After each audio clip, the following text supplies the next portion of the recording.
దోమకొండ స్వతంత్ర సర్పంచ్ అభ్యర్థి ప్రచారంలో దూసుకుపోయి ముందంజలో ఉన్నారు. శుక్రవారం దోమకొండలో ఎన్నికల ప్రచారంలో భాగంగా ఇంటింటి ప్రచారంలో భాగంగా దూసుకుపోతున్నారు. దోమకొండను అభివృద్ధిలో మరింత ముందుకు తీసుకెళ్లడానికి దోమకొండ సర్పంచ్ అభ్యర్థిగా ఐరన్ నర్సయ్య బ్యాట్ గుర్తుపై ఓటు వేసి గెలిపించాలని ఓటర్లను వేడుకున్నారు. దోమకొండ పాత తాలూకా కేంద్రమైనప్పటికీ సమస్యల వలయంలోనే ఉందని అన్నారు. సమస్యల పరిష్కారం కోసం, అవినీతి రహిత సమాజం కోసం, అవినీతి లేని గ్రామ పంచాయతీగా నూతన పాలన అందించేందుకు నాకు ఒక్కసారి అవకాశం ఇవ్వాలని దోమకొండ ప్రజలను వేడుకున్నారు. పాత తాలూకా కేంద్రంలో ఉన్నటువంటి అన్ని కార్యాలయాలతో పాటు డిగ్రీ కళాశాల, ఐటీఐ కళాశాలతో పాటు దోమకొండ డివిజన్గా అతి త్వరలో కేంద్ర ప్రభుత్వం ప్రవేశపెట్టే నూతన అసెంబ్లీ స్థానాల్లో దోమకొండ నియోజకవర్గంగా ఏర్పాటు చేసి దోమకొండలో ఇక నుండి ఎలాంటి అవినీతి లేకుండా ప్రజలకు ఉపయోగకరంగా ఉండే పనులను ప్రజల అభిష్టం మేరకే పనులు జరిగే విధంగా ఉంటాయని అన్నారు. ఒక్కసారి అవకాశం ఇచ్చి చూడండి, దోమకొండ జిల్లాలోనే ఆదర్శవంతమైన గ్రామం తీర్చిదిద్దుదామని అన్నారు. గ్రామ పంచాయతీలో ఎలాంటి అవినీతికి తావు లేకుండా పనిచేస్తానని అన్నారు.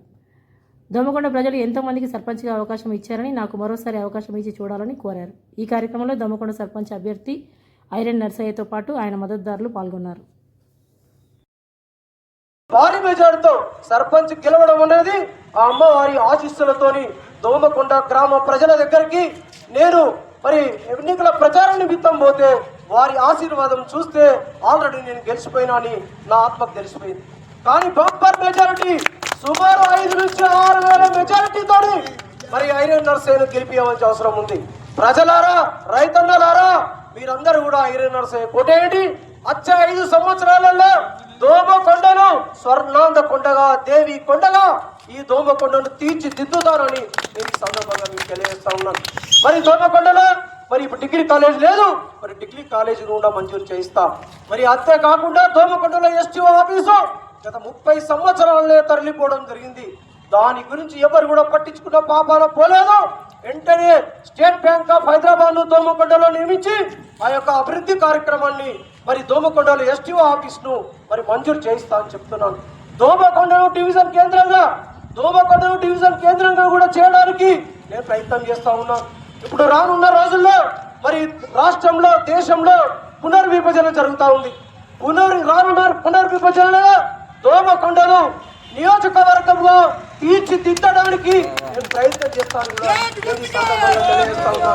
ఇంకా దోమకొండలో ఉన్నటువంటి కందకం, మన దోమకొండలో 15,000 జనాభా ఉంటే ప్రజల మధ్య నుంచే ఒక మురుగు కాలువ పోతా ఉంది. ఎండాకాలంలో అసలు ప్రజలు బ్రతకలేని పరిస్థితి, ముక్కు మూసుకొని బతికే పరిస్థితి. దాన్ని అండర్ గ్రౌండ్ డ్రైనేజ్ చేపించి దాని మీద వాకింగ్ ట్రాక్ చేపిస్తానని కూడా నేను ఈ సందర్భంగా మీకు తెలియజేస్తాను. ఇంకా చాలా అభివృద్ధి కార్యక్రమాలు ఉన్నాయి. దోమకొండలో ముఖ్యంగా ఇందిరమ్మ ఇండ్లు, దోమకొండలో రేవంత్ రెడ్డి గారు ముఖ్యమంత్రి అయిన తర్వాత ఈనాడు దోమకొండలో మన రాష్ట్రంలో ఇందిరమ్మ ఇండ్లు మంజూరు జరిగినాయి.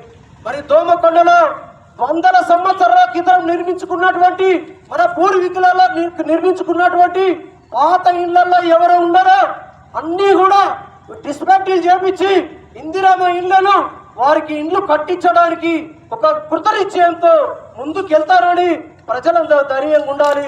బీడీ కార్మికులు, రైతన్నలు, ఎస్టీ సోదరులు బుడగచందం వాళ్ళు కూడా మీ అందరికి కూడా ఇండ్లు మంజూరు చేయిస్తారని చెప్పి నేను ఈ సందర్భంగా మీకు తెలియజేస్తా ఉన్నాను.